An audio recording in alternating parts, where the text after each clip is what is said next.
Ingresamos en el tramo final de este diálogo con Mario Vergara. Había quedado pendiente del bloque anterior hablar de las necesarias reformas en el sistema educativo. Estábamos hablando de los empleos del futuro, así que le cedo la palabra. Reitero, reivindico lo hecho, ¿no? Plan Ceibal, UTEC, todo lo demás. Pero hay un resultado que es inaceptable para la sensibilidad uruguaya, que es la de que 6 de cada 10 chiquilines no culminan en tiempo y forma la enseñanza media, sin duda. Hay una reforma pendiente, reitero, no la supimos llevar adelante, no la supimos conducir políticamente. Y tiene que ver con una reforma integral. Primero, en lo curricular, tenemos una currícula, una estructura de materias, una forma de ver la enseñanza en base a materias del siglo XIX. Una pedagogía, unas formas de enseñar y aprender también arcaicas, ¿no? De transmisión de información, de cierto rechazo a veces de la utilización de los medios electrónicos. Y cuestiones organizacionales e institucionales que hay que revisar, ¿no? Yo creo que ni siquiera está del todo nítido en el marco normativo cuál es el organismo que es el rector de la política educativa. Hay confusión de roles, Ministerio de Educación, ANEP, los consejos, y si no hay una línea clara y consistente se generan problemas. En lo organizacional y la gestión de la educación, ¿no? Entender que no le podés aplicar la misma vara, las mismas formas, los mismos mecanismos a chiquilines que viven en contextos muy distintos o a talentos distintos.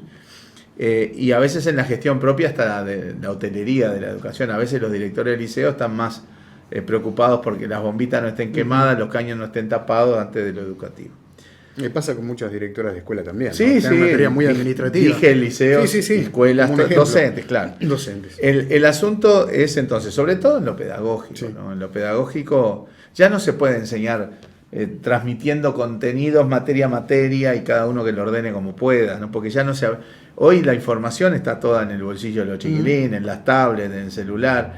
El rol docente es otro. Muchos docentes ya lo van teniendo cada vez más claro esto, ¿no? Y en base sobre todo al plan Ceibal y el pensamiento computacional. Hace algunas semanas hubo un evento en Antel Arena que había más de 5.200 docentes para conversar, discutir, aprender sobre nuevas pedagogías, o sea, nuevas formas de enseñanza. El eslogan ahí, el lema del evento a mí me gustó mucho, que es lo de generar una nueva alianza entre el docente y el estudiante. Yo a veces siento que tenemos en los liceos, conviven el siglo XIX y el siglo XXI. La currícula arcaica, pedagogías arcaicas, con chiquilines que hacen robots que son reconocidos a nivel internacional. Claro. Y no es un tema de enseñarles robótica, es un tema que tienen que aprender de manera diferente, porque lo que aprenden hoy va a quedar obsoleto rápido con este mundo. Tienen que aprender a seguir aprendiendo, de manera cooperativa, multidisciplinaria. Por ejemplo, el caso de los chiquilines del Liceo del Tala, que fueron reconocidos por la NASA en Houston, ¿no? Ellos, quienes traen el problema a la clase, un problema a resolver, son los propios chiquilines. Primera diferencia, antes el docente llegaba, marcaba la consigna, como se dice, y todo el mundo boca abajo. Acá había que detectar una bacteria en la tierra, ¿no? La leptospirosis, y bueno, se plantearon hacer un robot, o sea, pensamiento computacional. Tenían que armar un proyecto de manera cooperativa y multidisciplinaria, porque no es que aprendieron robótica. Para hacer eso tuvieron que estudiar física, química, biología, matemática, robótica, comunicación, porque después lo tenían que presentar. Esa es la forma de aprender hoy. Y además el contenido es la excusa para generar esas capacidades, porque ese robot va a quedar obsoleto rápidamente por otro robot que lo va a hacer mejor. O sea que hay un tema acá de cambio de mentalidad que tiene que estar... Sucede, hay un montón de experiencias en el sistema uruguayo de esto, pero son a veces a base de impulsos casi individuales, de un director, de una maestra, de una profesora. Por lo tanto, yo creo que hay una reforma pendiente, que es otro de los temas que tenemos que definir con un acuerdo multipartidario y con las organizaciones sociales, con los docentes y los padres, porque reforma educativa sin los docentes, o peor aún, contra los docentes, no hay chance ninguna. Estamos de acuerdo. Otra reforma necesaria y también con pluralidad de opiniones y con acuerdos necesarios, es la vinculada a la seguridad social. Sin duda. Vamos a vivir, yo no sé, pero nuestras generaciones más jóvenes van a vivir muchísimos años más. Exacto. Antes de comenzar el programa, mencionaba usted haber participado en celebraciones de gente que estaba cumpliendo 90 años. Sí, varias estos años. Bueno, vivimos... Y bailando, y ¿no? Lo cual me parece... No estaban con un respirador en la fiesta, ¿no? Por supuesto. Bueno, ¿y qué va a pasar con la seguridad Bueno, en primer social? lugar, está planteado a partir un poco del déficit fiscal, que hay que bajar sin duda, y más allá de todo lo que uno escucha de que vamos a resolver el déficit fiscal recortando las partidas de prensa de los legisladores, a no ser que haya 500.000 de legisladores. Está muy bien hacerlo quizás, o sea, yo no digo si hay que hacerlo o no, pero no es por resolver el déficit fiscal porque no mueve la aguja, y así varias cosas. También hay quien planteó, bueno, esto se arregla de un hachazo, ¿no? De un motosierrazo, un shock de austeridad, cuando le preguntás, bueno, ¿cómo vas a bajar 1.000 millones de dólares? Porque no son 3 pesos, claro. ¿no? Y bueno, vueltas. Al final parece que es el tema, sobre todo el tema de no llenar vacantes, que no es novedad porque ya en la rendición de cuentas anterior el gobierno planteó llenar 2 de cada 3, en fin. Pero sobre todo que bueno, el tema de ahorrar en base a no llenar vacantes es algo que trae resultados financieros con el tiempo. Entonces de shock eso no tiene nada. Volvemos al mientras tanto. Exacto. Entonces hay que abordar el tema que explica la situación del déficit. El gobierno hace 3 años que viene diciendo que hay que bajar el déficit. Tomó medidas en lo tributario, en gasto. Sin embargo, el déficit no solo no bajó, sino que siguió subiendo. Bueno, yo creo que un análisis mínimamente objetivo, rápidamente todos nos ponemos de acuerdo que hay que abordar el tema del déficit en la seguridad social. El déficit de la seguridad social hoy es 1,5 veces el déficit fiscal entero. Ronda los 3.500 millones de dólares. O sea que estamos cerca de un 9%. No, es entre 6 y 7. 6 y 7. Pero además, no solo esa es la fotografía, la película es preocupante. Esto está creciendo por cientos de millones de dólares al año. Hace 5 años el gobierno no tenía que transferirle al BPS prácticamente nada. Hoy le transfieren entre 600 y 700 millones de dólares. La caja militar tiene un déficit de casi 500 millones, la policial más de 200. Y además financia déficit, 7 puntos de IVA, 1.500 millones, el IAS, 400 millones, en fin, pasamos raya, 3.500. Hay que abordar esto. ¿Dónde está la raíz del problema acá? Lo que hablábamos recién, todos vivimos cada vez más. Poco en broma decíamos, de niño leíamos sexagenaria atropellada por un auto y uno se veía la imagen de una viejita que nos miró para cruzar. Y hoy los sexagenarios, las sexagenarias nos pasan corriendo, haciendo jogging por la Rambla, por las plazas. La esperanza de vida en Uruguay hace 30 años rondaba los 70 y pocos años, hoy estamos en órdenes de 80 y los niños que están naciendo hoy seguramente tengan esperanzas de vida cercanas a los 100. La historia de los sistemas de seguridad social es la de la adaptación al desarrollo de la vida humana, la expansión de la vida humana. Eso hay que verlo con naturalidad, es lo que tenemos que hacer ahora, abordando todos los parámetros del sistema, no se arregla con una sola variable. Claro, no es la edad mínima. La edad mínima hoy es 60, pero en la vida real la gente 64. Se jubila a los 64. Entonces, es todo el conjunto armonioso. Hay que verlo sin ese. Por eso yo digo que esto es un proceso no de reforma de la seguridad social, porque eso da la idea de que te van a recortar cosas, ¿no? Es de fortalecimiento, de adecuación, para que el sistema se fortalezca, porque un sistema que genera un déficit enorme y una deuda enorme todos los años termina mal. Y si un sistema explota, no es bueno. Porque no da las garantías a los trabajadores de que van a percibir sus pasividades. O porque le va a quitar financiamientos y recursos a otras áreas relevantísimas que necesita la sociedad. Por lo tanto, esto hay que abordarlo con mucho diálogo, con mucha negociación. Hay gente que dice, pero me vas a hacer trabajar más. Lo que pasa es que vas a vivir mucho más. También te van a financiar más años en la seguridad social. Es la adecuación a un cambio en la vida de los seres humanos. Esto yo me resisto a entrar en detalles en esta discusión en el medio de la campaña, porque politizar esto es el daño más grande que uno puede hacer. El primer año de gobierno tenemos que estar sentados alrededor de una mesa, todos los partidos políticos, abordar este tema con visión de Estado de largo plazo, porque esto hay que resolverlo, no para el próximo gobierno, para el próximo, para el otro y para el otro, y entender que es un proceso relativamente natural, y también con mucho diálogo con las organizaciones sociales, ya de trabajadores, de jubilados, de empresarios.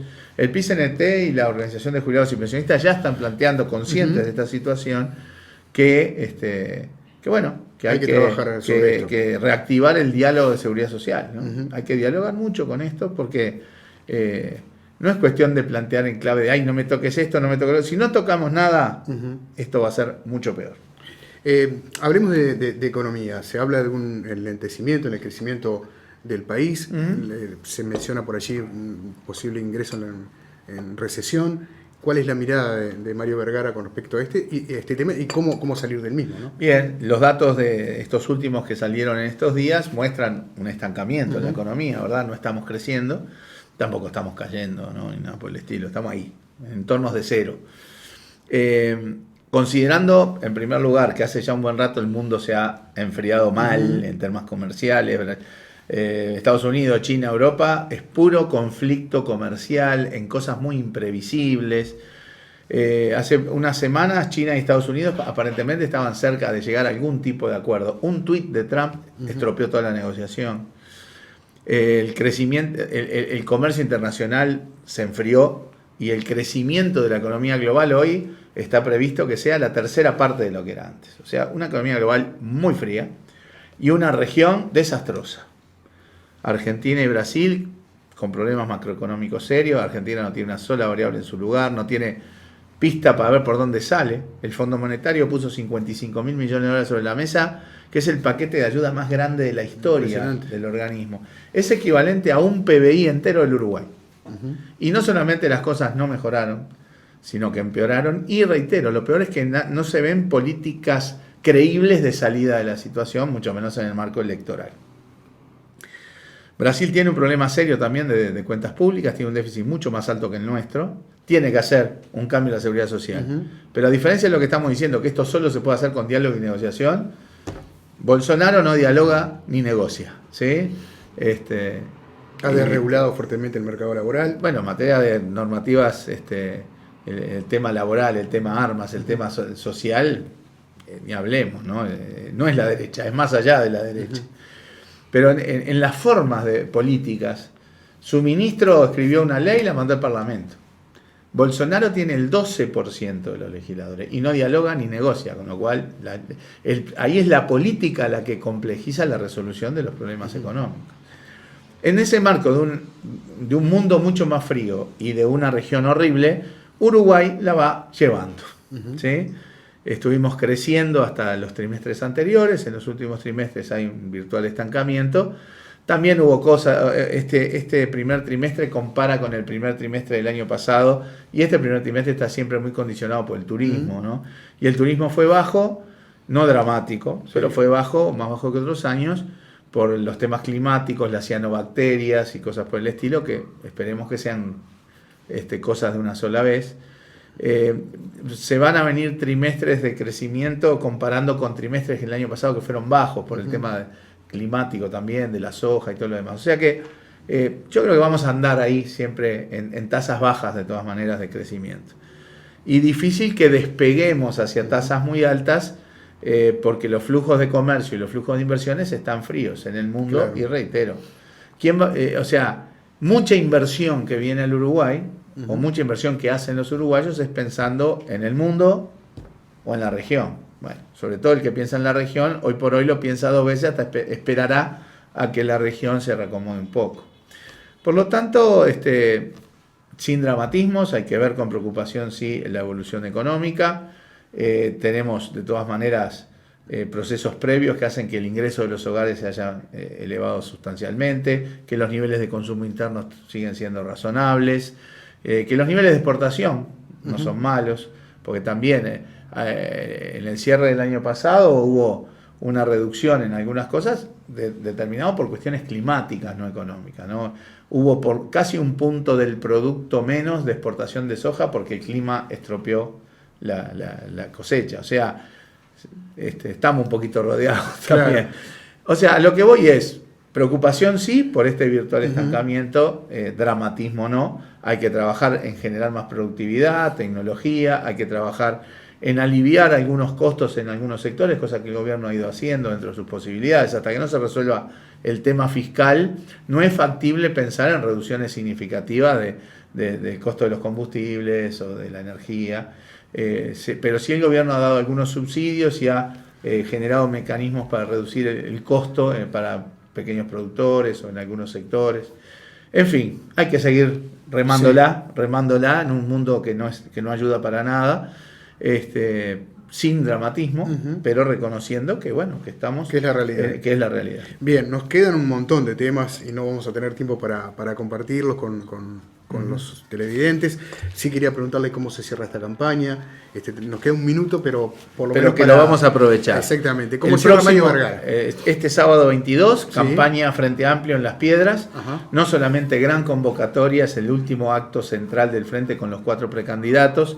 Todos estamos pidiendo también que quienes vayan al acto lleven productos de limpieza, de aseo personal, de limpieza del hogar, para ayudar a todas estas familias que están siendo desplazadas de sus hogares por el tema de las inundaciones. El Frente Amplio tiene que estar donde tiene que estar, donde se lo necesita. La solidaridad hay que expresarla en concreto. Y el caso de la candidatura a Mario Vergara, al día siguiente, el domingo, vamos a hacer una gran caravana que va a salir del santuario del Cerrito de la Victoria, recorriendo varios barrios.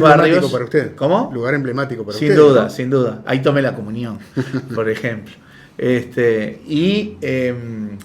Y vamos a recorrer la ciudad y culminar en entornos de las 6:30 de la tarde, una cosa así, en la Plaza Sereñi, con el cierre de la caravana, sin grandes discursos, porque la gente ya va a haber hecho todo su esfuerzo antes, con un cierre también con música de cierre de la caravana en la Plaza Sereñi. Si el tiempo no acompaña, haremos eso mismo en nuestro local de la calle Cerro Largo y República. Perfecto, aunque todavía queda un tramito más de campaña, ¿no? Exacto, no es un cierre de campaña en sí mismo, porque del 22 hasta el 28 hay que seguir dándole. Bueno, cuide la garganta, Mario.